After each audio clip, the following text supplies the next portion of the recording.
I'm here at the Chapters in Woodbridge where local author Joshua Martyr is having a premiere book signing over his vampire-based novels Genesis of the Hunter 1 and 2. I'm hoping to find out more about the books, as well as find out why the vampire genre has seen such an increase in popularity over the past few years.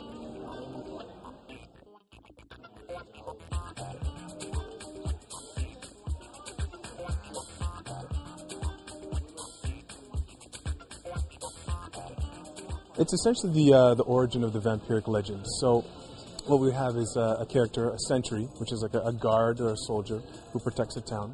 And that sentry has a loft in a treetop. And what he does is he looks in the outskirts of the town for marauding or invading vessels from a seaport.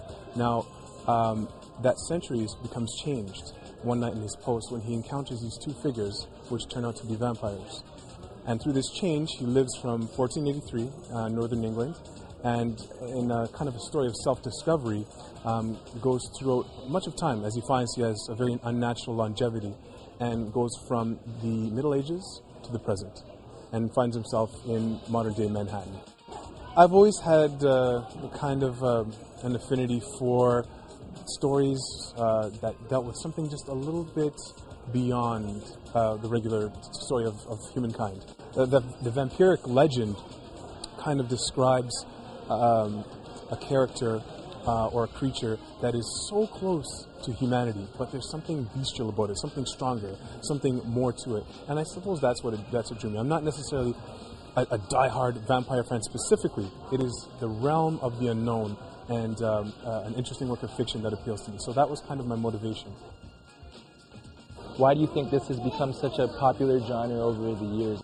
In reading a story about the vampire, or that vampiric nature, allows kind of like a catharsis.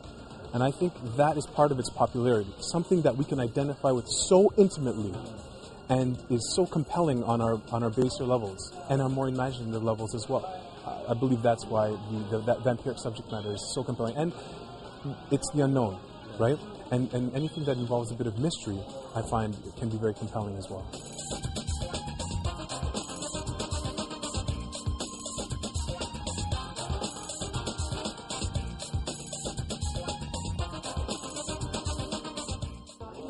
Talking to Joshua, I've learned that the way to best describe his Genesis of the Hunter books are to label them as dark fantasy.